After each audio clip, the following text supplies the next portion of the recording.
Muy buenos días a todos. Sean bienvenidos a la Iglesia Bíblica de Cypress. Damos gracias a Dios por la presencia de todos y cada uno de ustedes. Nos gozamos en el Señor de que ustedes nos acompañen esta mañana y bueno, obviamente damos gracias a Él porque nos permite estar aquí, nos permite reunirnos en su nombre y poder congregarnos para adorarle y para exaltar su nombre, ¿verdad? Esperamos que usted sea bendecido en esta mañana en el servicio y que salga de este lugar lleno de la presencia de Dios y pueda tener comunión tanto con Dios como con nuestros hermanos en Cristo. Si usted nos visita, pues estamos felices de que esté con nosotros y damos gracias a Dios también por su presencia y esperamos que sea bendecido. El tiempo se va muy rápido los domingos, así que me gusta ir a mi responsabilidad, ¿verdad?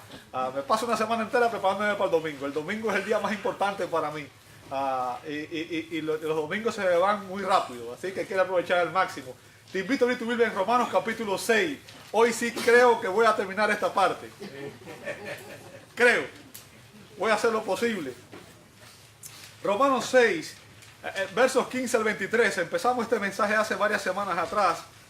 Y esto es importantísimo. Recuerde que Romanos 6, la epístola de los Romanos, es, en otras palabras, dicho sencillamente, una exposición del Evangelio de Dios. Es lo que Pablo dice en los primeros versos de este libro, ¿verdad? Pablo está predicando el Evangelio de Dios. ¿Bien? Y Pablo está enseñándole a la iglesia de Roma, que no había tenido el privilegio de tener ningún apóstol entre sus maestros, las verdaderas doctrinas del Evangelio. Es por eso que esta epístola es única, es una epístola singular y es sumamente importante, ¿verdad? Y en el capítulo 6, los versos 15 al 23, Pablo está hablando acerca de que los creyentes hemos sido libertados del pecado. Libertados del pecado. ¿Sabe? Eso es una declaración increíble, es una declaración única. Y yo no sé si ustedes entienden el valor y el significado de esa declaración, pero yo no creo que exista nada que sea más importante que la libertad para nosotros. Y la liberación del pecado es sin duda el evento singular en la historia más importante. Cristo la logró en la cruz del Calvario. Y es por eso que es importante que entendamos qué significan estas palabras para nosotros. Romanos 6, 15 al 23. Abre ahí tu Biblia, por favor. Si tiene su Biblia abierta en Romanos 6, le voy a rogar que usted me preste su atención y le voy a pedir ahora que me acompañe. Vamos a ir juntos al Señor en oración. Vamos a pedirle al Espíritu Santo que Él nos prepare para poder discernir el mensaje de su palabra en esta mañana. Amado Dios, te damos gracias.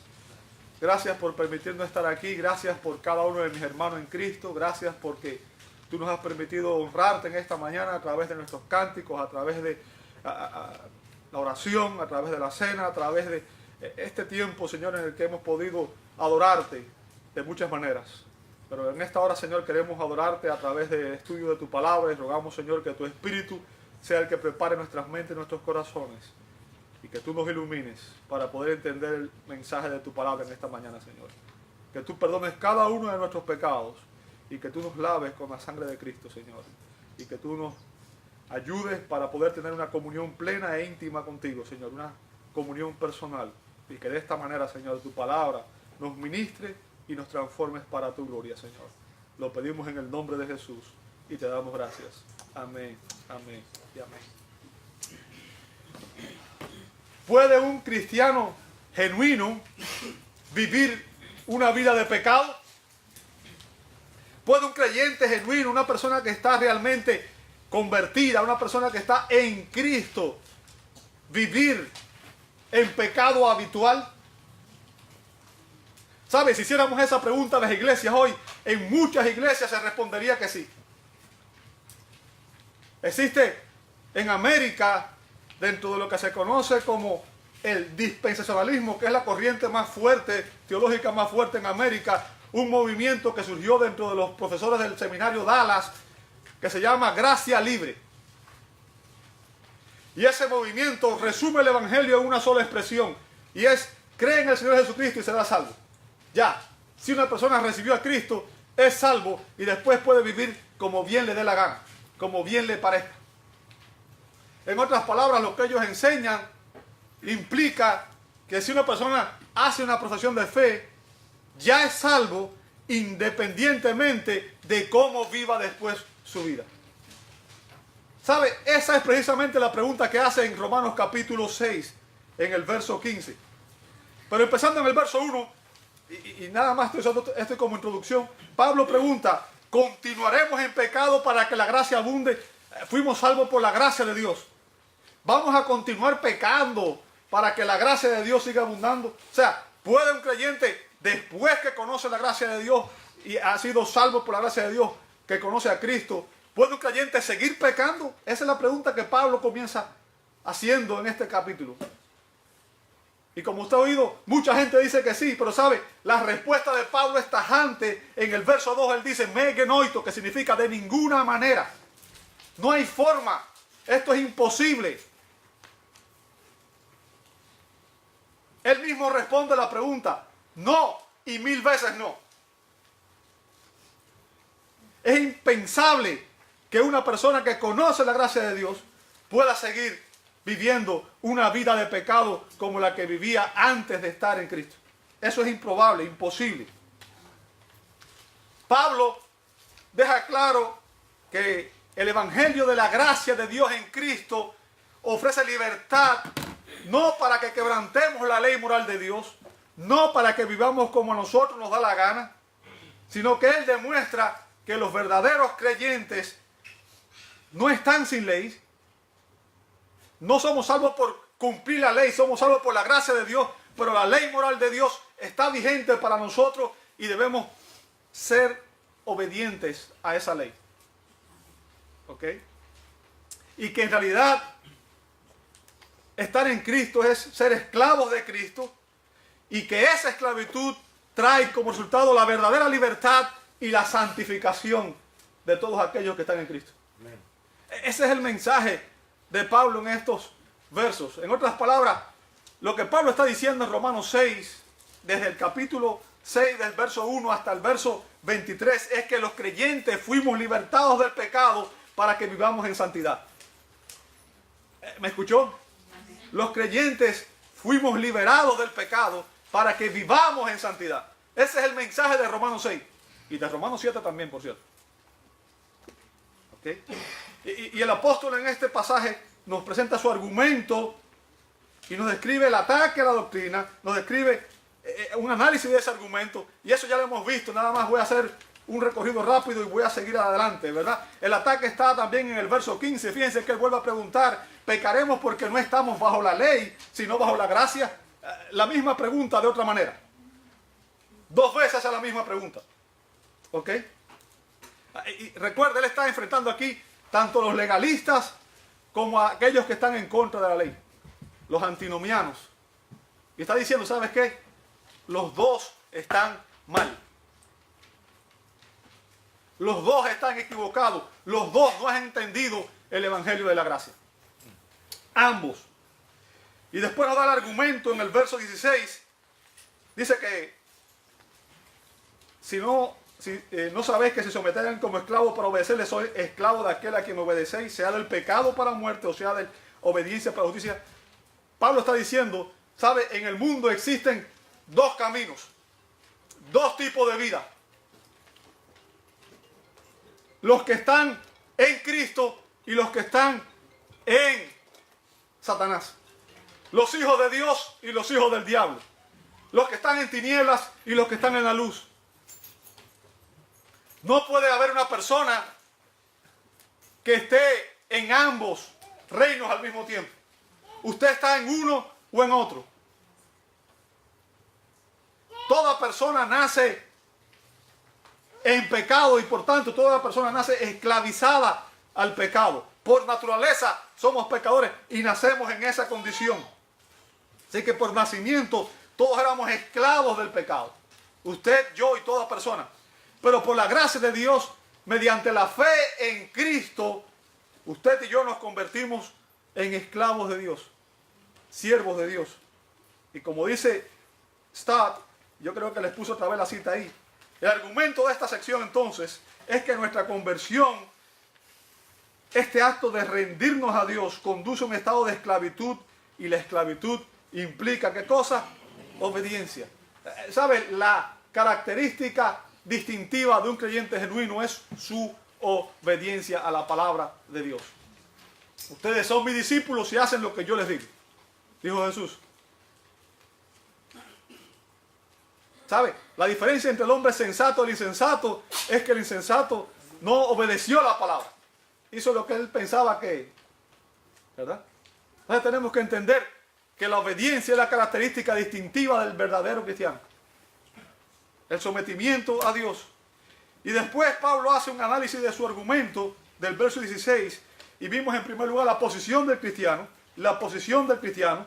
Recuerde, Pablo dice que éramos esclavos del pecado.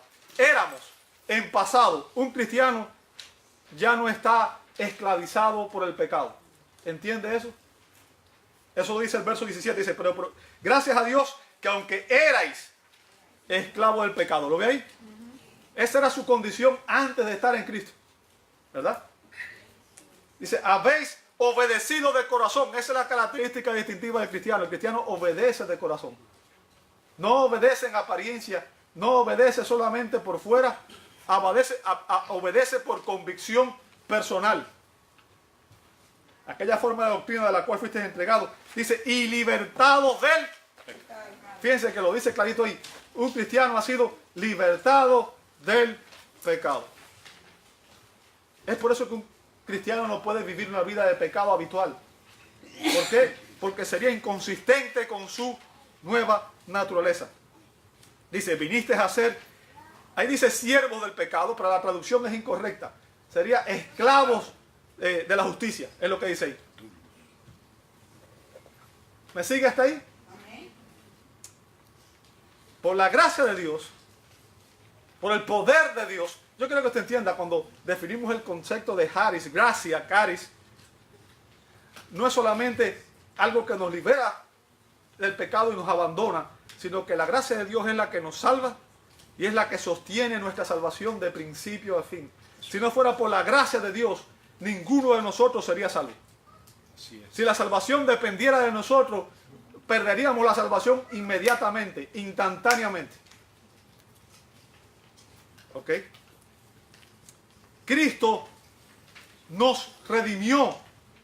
Y se nos dice en primera a los Corintios 6:20, dice, habéis sido, ¿qué cosa? Comprados por precio. Eso es lo que define el cambio que ocurrió en nosotros.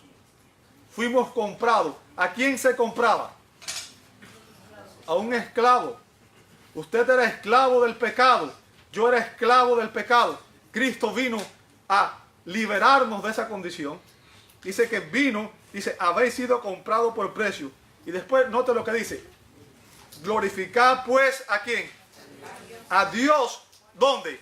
En vuestro cuerpo y en vuestro espíritu, los cuales son de...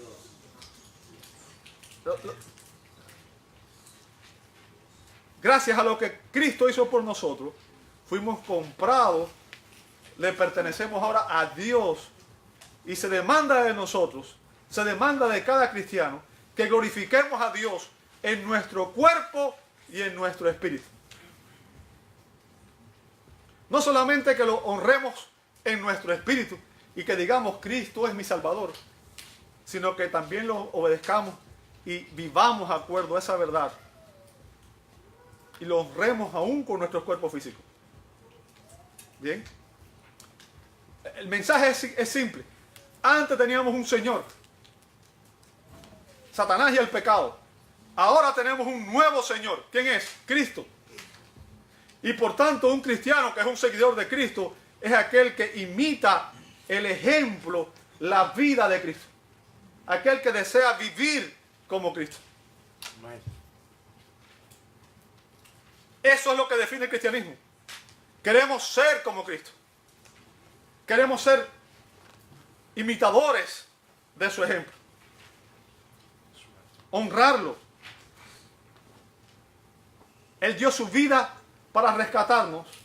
Nosotros debemos dar nuestras vidas para honrarlo. Le pertenecemos a Él. Él es nuestro dueño. Y recuerde, no es que usted lo va a hacer por sus fuerzas humanas, sino que en la salvación, y ese es el mensaje del Evangelio, Es las buenas nuevas de salvación a todo aquel que cree en Cristo. Dios nos regeneró, dice el Tito 3:5. ¿Qué significa? Cambió nuestro corazón de piedra y puso en nosotros un corazón de carne. ¿Entiende eso? Sensible a Dios. Dios nos impartió vida espiritual. Eso está en Efesios 2:1. Él nos da vida espiritual porque sin Cristo solamente hay muerte. La vida espiritual es resultado de la comunión con Dios. Y debido a la caída de Adán, todo hombre nace muerto espiritualmente. Y cuando una persona recibe a Cristo, recibe vida espiritual. ¿Bien? Vida espiritual, dice Efesios 2:1. Pero no solamente tenemos vida espiritual, sino que Dios nos dio una nueva naturaleza. ¿Dónde está eso? Segundo los Corintios 5:17. Si alguno está en Cristo, nueva criatura es. Y esa naturaleza es la que define al cristiano. Eso es lo que define al cristiano. Y es esa nueva naturaleza la que nos permite obedecer de corazón la verdad del Evangelio. Sin esa nueva naturaleza usted no podría obedecer el Evangelio. Así que posicionalmente, escúchenme bien, posicionalmente todo cristiano es un hijo de Dios. ¿Cómo yo lo sé? Juan 1:12 dice, mas a todos los que recibieron a Cristo, pusieron la fe en Él como su único Salvador, Dios les dio la potestad de ser hechos hijos de Dios. Así que posicionalmente un cristiano es un hijo de Dios. Si usted está en Cristo, usted es un hijo de Dios. Dios es su Padre Celestial. Bien. Pero no solamente usted es un hijo de Dios, usted es un santo. ¿Me escuchaste? Un santo. Un santo no es una estampita con una bolita en la cabeza. Un santo es una persona que ha sido lavada con la sangre de Cristo, que ha sido regenerada y que hoy vive para su gloria. ¿Dónde está eso en la Escritura? 1 Corintios 1:2, Efesios 1:4 y todas las epístolas de Pablo a los santos de Dios que están en Roma. Y está hablando de personas vivas, está hablando de personas que están vivas actualmente, no de personas que están muertas. ¿Ok? El día que usted recibió a Cristo como Señor, Dios lo trasladó del reino de las tinieblas. Y ese es el secreto de todo esto. Dios lo trasladó del reino de las tinieblas al reino de su amado Hijo. ¿Me escuchaste? ¿Dónde está eso? Colosenses 1:13. Ahí está en la Escritura. Colosenses 1:13. ¿Sabe lo que significa eso?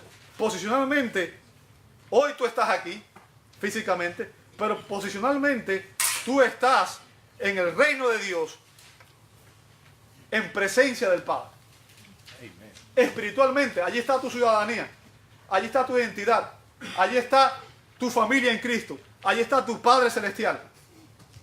Usted aquí está simplemente como un representante, como un embajador. Usted está aquí, pero este no es su reino, este no es su lugar, este no es su hogar. Usted simplemente es un embajador de Dios en esta tierra. Pero su identidad, su hogar, su casa está allá. Bien. Ahora, en segundo lugar, vamos a ver la práctica del cristiano, basado en la posición que Dios nos da.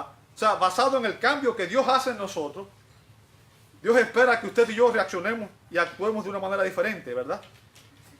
Fíjense, Pablo dice en el verso 19, hablo como humano por vuestra humana debilidad.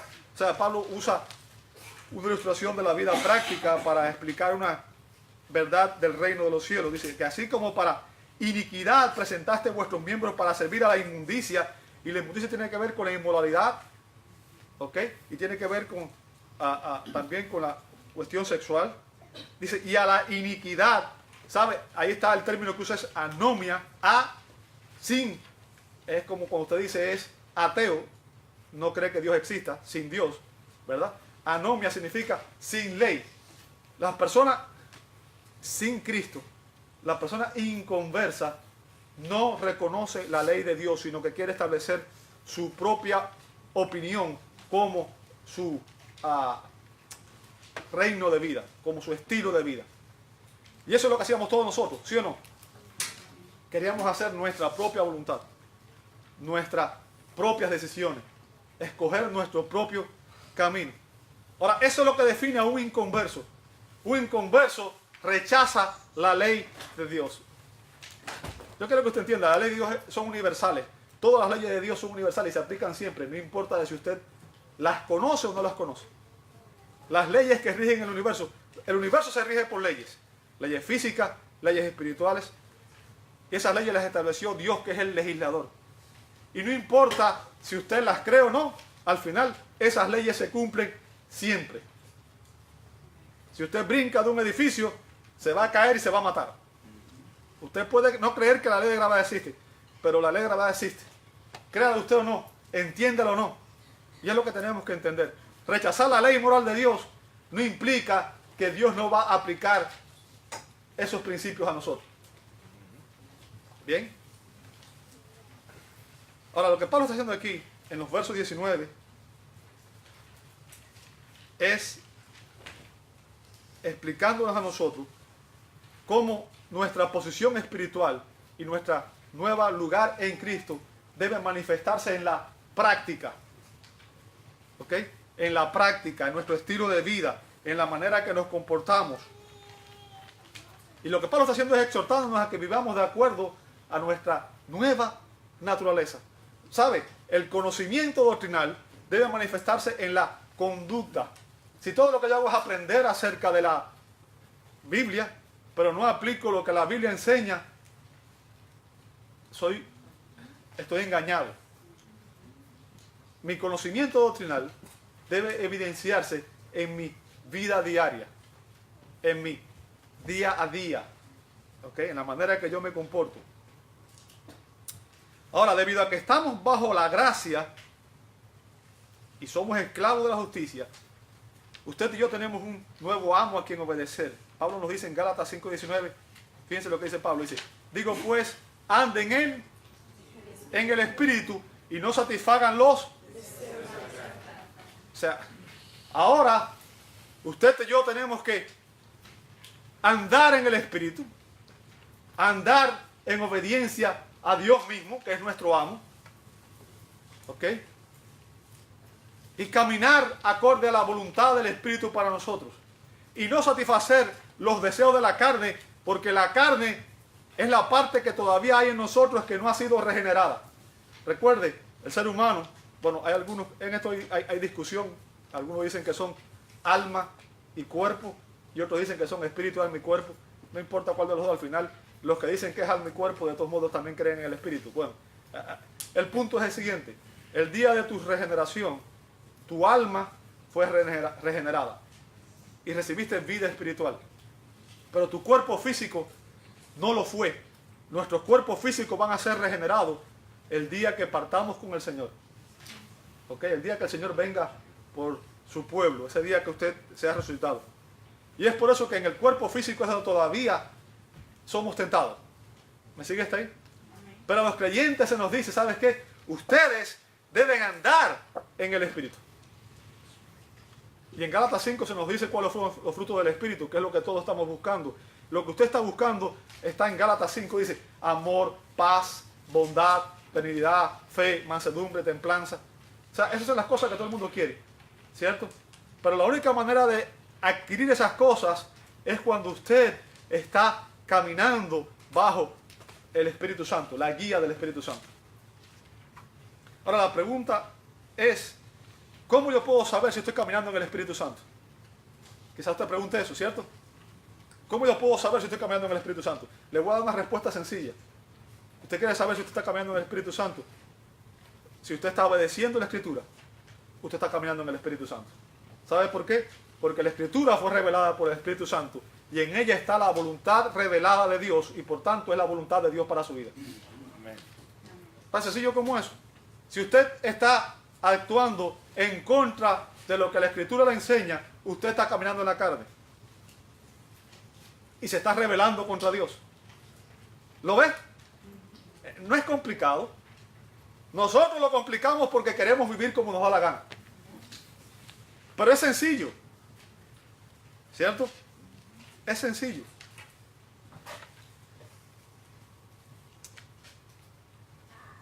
¿Sabe? Al ser liberado de la esclavitud del pecado y ser hechos esclavos voluntarios de la justicia de Dios, nosotros somos capaces de obedecer a Dios y de no pecar. Antes, cuando estábamos en Cristo, éramos incapaces de no pecar. Incapaces de no pecar. Ahora que estamos en Cristo, somos capaces de no pecar. ¿Ve la diferencia? ¿Ok? Usted no tiene que pecar por naturaleza. Y como nos dice el doctor J. Montgomery Boyce, no hay una fórmula secreta para la santidad. No hay una receta mágica. ¿Sabe? En las iglesias carismáticas la gente está buscando una experiencia, que le den un acto específico y que eso lo santifique y que a partir de ahí caminen las nubes y que eso no existe. ¿Ok? La santidad o la santificación, hay una santificación que es instantánea. El día que te convertiste a Cristo, ese día Dios te declaró santo. ¿Por qué? Porque Él perdonó todos tus pecados pasados, presentes y futuros. Posicionalmente tú eres santo. Dios perdonó todos tus pecados porque es la única manera que Él puede salvarte. ¿Entiendes eso? Pero al mismo tiempo, Dios está obrando en ti una santidad. Está en Cristo, te está transformando a la imagen de Cristo. Amén. Ese es el proceso que Dios empieza. Desde el momento en que la gracia de Dios te envuelve para salvación, Dios obra en ti para transformarte a la imagen de su Hijo. Y Él te está santificando, está transformando tus prioridades, tus principios, tus aspiraciones. Los está moldeando para que ahora tú anheles lo que Cristo anhela y vivas como Cristo vivió. ¿Ok? No hay una receta mágica para eso.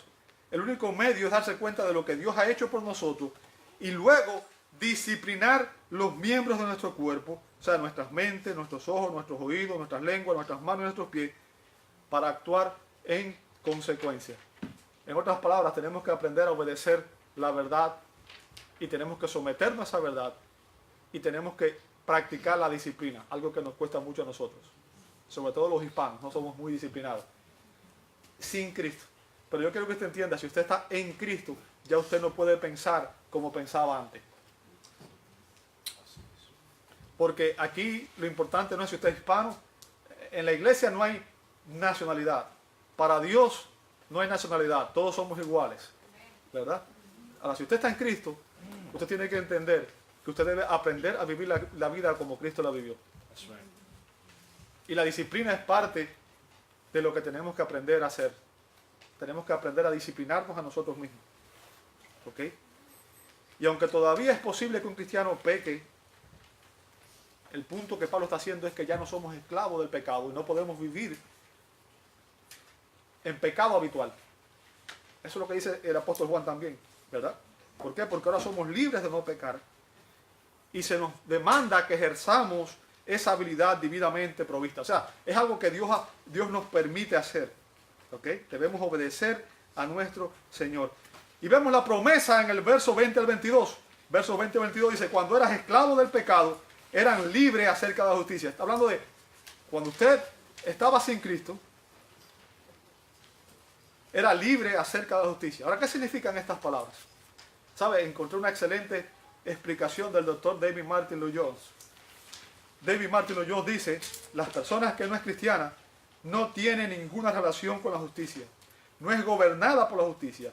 No es controlada por la justicia. Lo que lo controla es él mismo. Sus propias ideas, sus propios pensamientos, su propia filosofía. En la realidad, él es finalmente controlado, como hemos visto, por el pecado y por Satanás. El punto que el apóstol está enfatizando aquí es que el cristiano, por el contrario, es una persona que es gobernada, controlada y dominada por la justicia. Yo creo que eso está más claro que el agua, ¿verdad?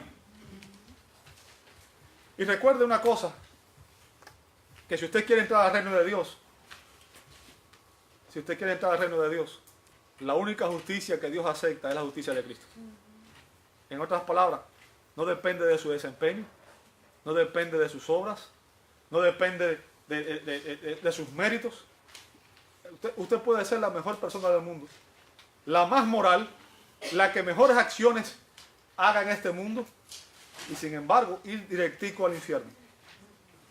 Porque si usted rechaza a Cristo como Señor y Salvador, usted rechazó la única justicia que Dios acepta en su presencia, que es la perfecta justicia de su Hijo.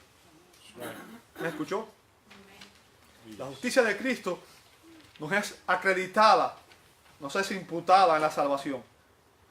Y por muy moral que una persona no cristiana sea, se nos dice en Romanos 10, 3 al 4, dice, porque ignorando la ¿qué?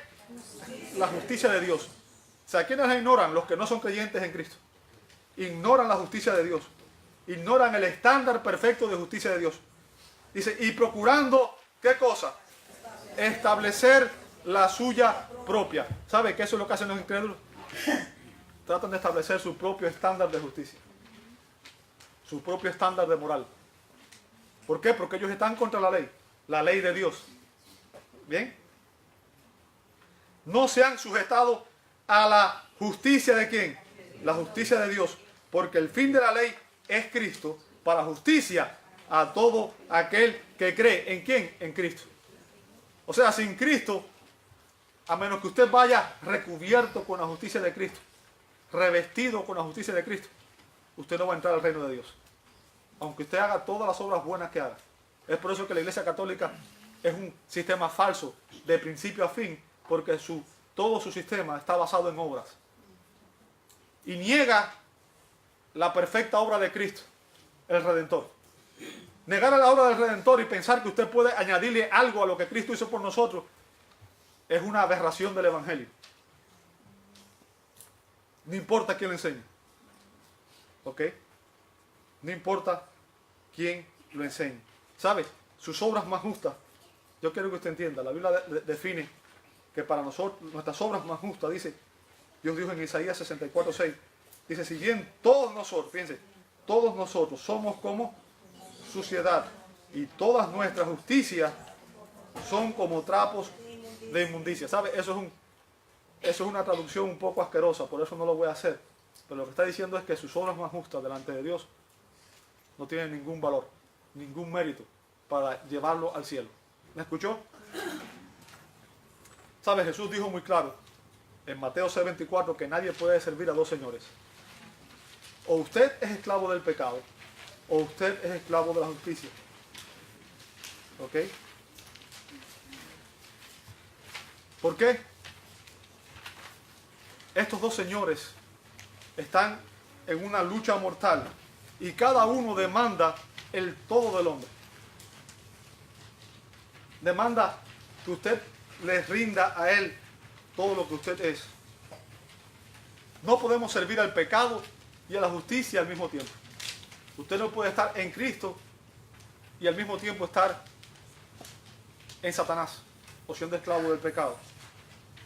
Los verdaderos cristianos son aquellos que se han sometido a la justicia de Dios y a su control. ¿Bien? Y recuerde que el énfasis del apóstol aquí, en este pasaje, es que todos aquellos que hemos sido justificados por la fe en Cristo, seremos santificados. ¿Ok? Ese es el énfasis. Ahora escuche las palabras del apóstol en el verso 21. Dice, porque qué fruto tenían de aquellas cosas de las cuales ahora, ¿qué cosas? Se avergüenzan. ¿Sabe? Cuando una persona llega a conocer algo sobre la justicia de Dios y la santidad de Dios, cuando una persona llega a conocer quién es Dios, va a sentir vergüenza de sí mismo. Cada vez que en la Escritura hubo un hombre que tuvo un encuentro con Dios, ¿sabe cuáles fueron la expresión de Isaías? ¡Ay de mí, que soy muerto! ¡Ay de mí! Porque siendo un hombre de labios inmundos y habitando en medio de un pueblo inmundo de labios, mis ojos han visto al Rey, a Jehová de los ejércitos. Aquellos que llegan a conocer algo sobre la justicia y la santidad de Dios serán conscientes de su propia indignidad, de su propia pecaminosidad, de su bancarrota espiritual. Bancarrota espiritual. Y como dijo el publicano en la parábola de Lucas 18, 9 al 14, dirán, Dios, ten piedad de mí, pecador. O diríamos como Pedro, cuando estaba frente al Señor y dijo, Señor, apártate de mí, porque soy pecador. Apártate de mí. No merezco estar cerca de ti. ¿Sabe? En la salvación, Dios nos regenera. ¿Qué significa regenerar? significa que Él nos imparte una nueva vida, una nueva naturaleza, ¿verdad? Y la primera respuesta de nuestra parte, yo quiero que usted entienda, y quiero que me escuche muy bien, porque esta es la confusión que existe en la iglesia hoy. Présteme mucha atención, no se distraiga por nada, ¿ok? La primera respuesta de nuestra parte es arrepentirnos sinceramente de nuestros pecados. ¿Me escuchó? Lo que demuestra que una persona es cristiana es que hubo un momento en su vida que entendió y se arrepintió sinceramente de sus pecados. Como dice el doctor John MacArthur, una de las marcas de la verdadera salvación es la sensación de estar avergonzado de la vida de uno antes de venir a Cristo. Ya sea que la vida anterior estuviera marcada por una sólida inmoralidad o un alto estándar de moralidad, por crímenes atroces o por un servicio sacrificial a los demás, por un extremo egoísmo o por una extrema generosidad. Es una vida en la que el verdadero creyente no puede estar más que avergonzado. No importa cómo pueda aparecer ante el mundo, la vida aparte de Dios es una vida aparte de la justicia. ¿Ok? ¿Sabe? El arrepentimiento nos lleva a comprender que nada de lo que usted y yo hicimos en nuestra vida sin Cristo tenía valor eterno. ¿Me escuchaste? Nada de lo que tú haces como incrédulo tiene valor eterno. Todo lo que tú hiciste como incrédulo tenía el propósito de promover tu propia justicia, de promover tu propio bienestar, de promover tu propia gloria y no la gloria de Dios. ¿Ok? No la gloria de Dios. ¿Sabe? El movimiento Gracia Libre afirma que el arrepentimiento solo fue requerido de los judíos, porque ellos conocían el Antiguo Testamento. ¿Ok?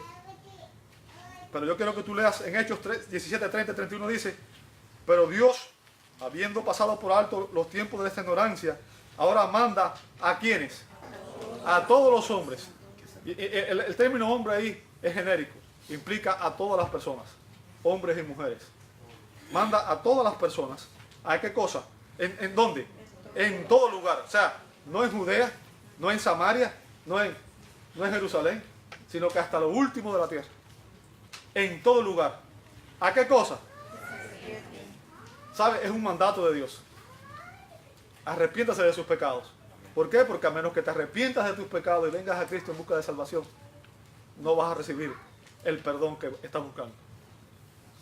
¿Ok? Esto es importante. Es importante. Bien. Ahora, la segunda respuesta a la salvación es nuestra fe. Nuestra fe. Cuando recibimos a Cristo como Salvador y Señor, confiando en su sacrificio expiatorio como la única base de nuestra salvación y no en ninguna obra meritoria de nuestra parte. O sea, la primera es el arrepentimiento y la segunda la fe, y las dos son parte de una misma respuesta. Son como dos caras de una misma moneda. ¿Entiende eso? No son independientes, van juntas. Efesios 2, 8 y 9 dice, porque por gracia son ¿qué cosa? Entonces, ¿cuál es la causa eficiente de la salvación? ¿Cuál es la causa eficiente de la salvación? La gracia de Dios. Es por gracia que somos salvos. Después dice, por medio de la fe, y esto no de vosotros, pues es un don de Dios. Fíjense, es un regalo de Dios, no por obras, para que nadie se gloríe. Ahora, ¿qué es importante aquí? Quiero que me preste mucha atención. Es importante mantener el Evangelio separado de nuestra respuesta al Evangelio. ¿Me escuchaste? Es importante mantener separado el mensaje del Evangelio de nuestra respuesta del Evangelio.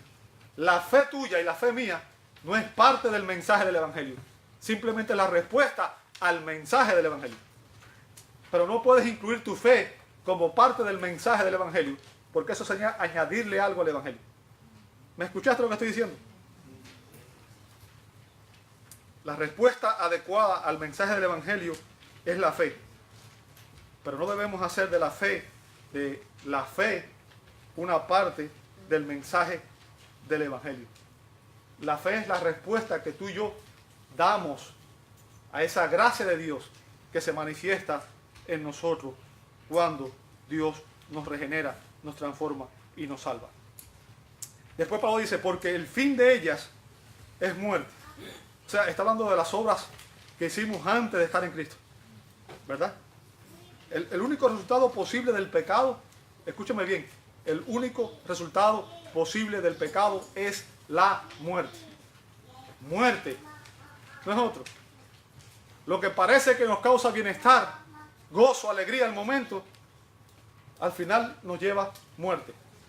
Desobedecer la palabra de Dios siempre trae consecuencias. Pero Pablo dice en el verso 22, mas ahora, fíjense, y él sigue enfatizando la misma verdad una y otra vez. Mas ahora que habéis sido, ¿qué cosa? Libertados del pecado. Lo vuelvo a repetir otra vez. Ustedes han sido libertados del pecado. Usted tiene que creer esa verdad. Si usted está en Cristo, usted es libre del pecado. Amén. El pecado no es su dueño, no es su señor, no es quien controla su vida. ¿Entiende eso? Habiendo sido libertados del pecado y hechos esclavos de Dios. ¿Me sigue hasta ahí? Tienen por vuestro fruto la santificación y como fin la vida eterna. O sea, el mismo acto de Cristo que nos ha librado de la esclavitud del pecado, también nos ha hecho esclavos de Dios. Ahora, el punto que quiero hacerles es este, amado. Aquellos que rechazan el señorío de Cristo son esclavos del pecado. ¿Me escuchaste? Aquellos que rechazan el señorío de Cristo son esclavos del pecado y por tanto están perdidos en sus delitos y pecados. No importa que hayan dicho que Cristo es su Salvador. Si tú rechazas su señorío, no puedes separar una cosa de la otra. ¿Ok? Y cuando usted rechaza el señorío de Cristo, ese camino nos lleva a la injusticia. Pero el camino de Dios, cuando una persona se somete a Cristo, ese camino nos lleva a la justicia y la justicia nos conduce a la santidad. ¿Entendiste eso? Ahora recuerde que el énfasis de Pablo aquí, ¿cuál es? Todos aquellos que hemos sido justificados por la fe en Cristo, ¿seremos qué cosa? Santificados, ¿verdad? Seremos transformados a la imagen de Cristo. Y Pablo dice en 1 Corintios 6, 9, 10 al 11, 1 Corintios 6, 9 al 11, dice, ¿no sabéis que los injustos no heredarán el reino de Dios? Fíjense, ¿no saben que los injustos no heredarán el reino de Dios? No se equivoquen, ni los fornicarios, ni los idólatras, ni los adúlteros, ni los afeminados, ni los que se echan con varones, ni los ladrones, ni los avaros, ni los borrachos, ni los maldicentes, ni los estafadores. ¿Qué cosa? Ahora, usted pone ahí cualquier pecado y usted puede decir cualquier pecado que se practique, puede ponerlo en esa lista. Ninguna de esas personas va a heredar el reino de Dios. Todos los que practiquen esos pecados como un estilo de vida serán excluidos del reino de Dios. ¿Entiende eso? Vea lo que dice el verso 11. Dice, y esto, ¿qué cosa? Erais algunos. Fíjense, ahora, hablando de la iglesia, dice, ustedes antes eran estas cosas. Eran blasfemos, adúlteros, o lo que sea. El pecado que usted dominaba su vida. Pero note lo que dice después.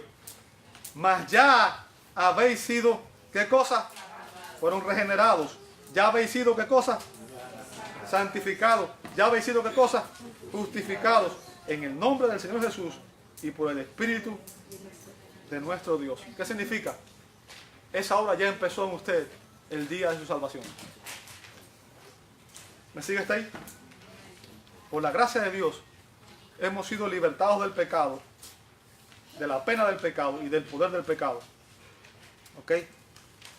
Y esto hace que el cristiano genuino no practique el pecado como un hábito, como un estilo de vida. Es lo que dice 1 de Juan, capítulo 3, verso 8, que el que practica el pecado no es de Dios. El que practica el pecado no es de Dios. ¿Ok? Así que a todos aquellos que hemos recibido a Cristo como nuestro Señor y Salvador, se nos promete ¿qué cosa? Al final del verso 22, vida eterna. Y recuerde, la vida eterna no es solamente una cantidad de vida, porque todas las personas van a vivir eternamente, sino es la calidad de vida y tiene que ver con vivir la vida aquí y ahora también. ¿Me está escuchando? Vida eterna no es algo que usted va a recibir el día que usted muera. Vida eterna es algo que usted recibe el día que usted se convirtió, el día que recibió a Cristo como Señor. Ese día usted recibió vida eterna. Y desde ese día en adelante, usted está viviendo aquí ya, pero está viviendo aquí ya como si estuviera viviendo allá, amén, en la presencia del Padre. Así es. Amén. ¿Entiende eso? Esa es la promesa. Y eso es lo que nos permite a nosotros vivir de una manera diferente y vivir para la gloria de Dios. Denme unos 10 minutos más, ya termino. Verso 23. Voy a acabar con esto. Si no, lo termino hoy también y tengo que seguir la semana que viene. Verso 23. ¿Sabe? Y aquí coincido con el doctor MacArthur en que este verso expresa dos inexplorables absolutos. ¿Cuáles son los absolutos? Dos estilos de vida totalmente opuestos, ¿verdad? El primero es, dice el verso 23, porque la paga de ¿qué? La paga del pecado es muerte. Ahora, así como un obrero es digno de su salario, ¿para qué usted trabaja? ¿Para qué usted trabaja? Para que le paguen, ¿cierto? Cuando usted trabajó, usted entiende, usted cree que ese salario le pertenece, ¿sí o no? Usted se lo ganó, ¿cierto? ¿Okay? Eso es lo que usted ganó por su trabajo. Tiene derecho a recibirlo. Ahora, el pago que recibirán todos aquellos que sirven diligentemente al pecado, escuche bien esto, el pago que recibirán todos aquellos que sirven diligentemente al pecado es la muerte eterna. ¿Me escuchaste? Apocalipsis 20:14 y Apocalipsis 21:8. Esa es su recompensa. Eso es lo que ellos van a obtener. Eso es lo que están ganando con su actitud y con su rebeldía. Ese es el pago que van a obtener. ¿Ok? El pago no es la satisfacción. El pecado promete satisfacción inmediata, pero al final trae consecuencias eternas. ¿Ok? Ahora, el segundo absoluto está en el verso 23, en la segunda parte, dice, mas la dádiva de Dios es vida eterna en Cristo Jesús, Señor nuestro. Ahora, fíjense, nota la diferencia, el pago de y la dádiva de. Ve una distinción, usted ve que ahí hay dos cosas diferentes, ¿cierto? No son iguales. El punto, amado hermano, es que la salvación ha sido ganada.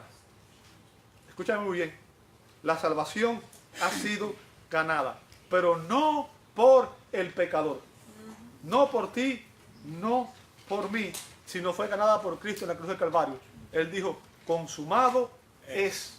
Todo lo que hacía falta hacer ya está concluido, ya está terminado. La vida eterna es un don gratuito, es un regalo que Dios nos da a nosotros. Eso fue lo que vimos en Efesios 2:8, ¿verdad? Porque por gracia son salvos. O sea, es la gracia de Dios la que te da a ti esa salvación. No es nada que tú puedes aportar a ella, ¿verdad? Solo el Hijo de Dios pudo pagar el costo infinito de la salvación. Ahora, ¿qué debe predicar la iglesia? Dice Romanos 10:8-9, esta es la palabra de fe que predicamos. Que si confesares con tu boca que Jesús es ¿qué cosa? ¿Que Jesús es qué cosa? ¿Qué significa eso? ¿Sabe? Mucha gente dice, eso significa confesar que Jesús es el Señor en el cielo. Pero ¿sabe qué? Jesús es el Señor en el cielo, confiésalo tú o no. No importa. Pero cuando tú dices Jesús es el Señor, ¿qué es lo que estamos diciendo? ¿Qué es lo que estoy diciendo? ¿Sabes? Si tú dices Jesús es el Señor, tú estás diciendo que Jesús es Dios, que Él tiene toda autoridad en el cielo y en la tierra. Y cuando tú haces esa confesión, al mismo tiempo, tú tienes que reconocer que si Él es Dios, Él tiene autoridad y tiene la potestad para demandar de nosotros cualquier cosa. Porque un siervo o un esclavo nunca puede ir en contra de la voluntad del Señor. ¿Entendiste eso? Ahora, cuando tú dices Jesús es el Señor, lo que la persona debe entender para ser salvo es que Jesús es Dios que se humanó, que se hizo carne y murió por nosotros para salvarnos y darnos una nueva vida. Y que ahora usted está reconociendo a ese Jesús como el Señor de su vida. ¿Ok? Y que Él tiene autoridad sobre usted. Eso es lo que está diciendo. Decir otra cosa es transformar el mensaje de la Escritura. Es transformar el mensaje de la Escritura. Para ser salvos tenemos que recibir a Jesucristo como Salvador y Señor. Y esa es la base de nuestra salvación. La salvación es gratuita para todos, ¿ok? Sin embargo, se nos llama a pagar el precio por nuestro compromiso por Cristo. ¿Me escuchaste? No es que tú vas a ganar tu salvación, pero si tú eres salvo, tú debes honrar a tu Señor. Y se nos llama a pagar un precio por el discipulado, ¿sabe? Y todo creyente es un discípulo. La idea de que hay una distinción entre un discípulo y un creyente también es falsa. Eso es una dicotomía que no viene de la Escritura. Jesús dijo en Mateo 16, 24, 25, dice, Jesús les dijo a sus discípulos, si alguno quiere, ¿qué cosa? Venir en pos de mí, nieguese a sí mismo y tome su cruz y sígame, porque todo el que quiera salvar su vida la perderá, y todo el que pierda su vida por causa de mí, ¿qué cosa? O sea, ser un discípulo de Cristo es estar dispuesto a morir por Cristo. Es estar dispuesto a rendir nuestras vidas por entero a Cristo. Y es la pregunta en esta mañana, ¿estás tú realmente dispuesto a entregar tu vida a Cristo? ¿Es Cristo el Señor de tu vida? ¿Estarías dispuesto a morir por Cristo? ¿Sabe? Aquí hay mucha gente que fracasa. Déjame decirte, Jim Elliot fue un misionero americano que fue a predicarle a los indios Auca en el Ecuador. Y la gente decía, ¿estás loco? Esos indios son unos salvajes. Te van a matar. ¿Sabes cuál fue la respuesta de Jim Elliot? No es un tonto el que da lo que no puede conservar. ¿Sabes? No importa lo que tú hagas. De todos modos te vas a morir.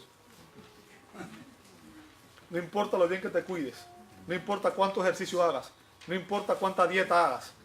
Al final tus días están contados. La Escritura dice que el Señor tiene la vida de cada uno de nosotros en sus manos. Amén. ¿Ok? No es tonto el que da lo que no puede conservar, que es su vida, para ganar lo que no puede perder. ¿Qué es lo que no puedes perder? Si estás en Cristo no puedes perder tu salvación eterna. Y vas a tener recompensa eterna por serle fiel a Dios. ¿Ok? Ser cristiano, escúchame bien que con esto voy a terminar. Ser cristiano es estar dispuesto a renunciar a todo por Cristo. A todo. Él es la perla de gran precio. Él es lo más importante para un cristiano. Como dice el doctor MacArthur, él llama a sí mismo a aquellos que están dispuestos a cambiar sus pecados por su santidad. Llama a sí mismo a aquellos que están dispuestos a morir con él para ser resucitados con él, que están dispuestos a renunciar a la esclavitud del pecado por la justicia. Y cuando acudimos a él en sus términos, él cambia nuestro destino eterno de muerte eterna a salvación y vida eterna. Ese es el mensaje del Evangelio de Dios. Te invito a orar. Amado Dios, te damos gracias. Gracias porque tu palabra es clara y tú nos llamas a rendir nuestras vidas a Cristo y a vivir en obediencia a Cristo. Gracias porque sin Cristo no hay salvación. Y gracias porque en Él hay salvación y vida eterna. Y si estamos con Él, sabemos que aun cuando moriremos, también reinaremos con Él. Te pedimos que tú nos ayudes a examinar nuestras propias vidas a la luz de la verdad de tu Evangelio y que nos ayudes a vivir para tu gloria, Señor, cada día de nuestra vida. Perdónanos las veces que hemos fallado, perdona las veces que hemos sido infieles y perdona, Señor, nuestros pecados. Ayúdanos a traerlo ante ti y a ser lavados por la sangre de Cristo, Señor, que es la única que puede limpiar nuestras vidas de todo pecado. Lo pedimos en el nombre santo de Jesús. Amén, amén y amén.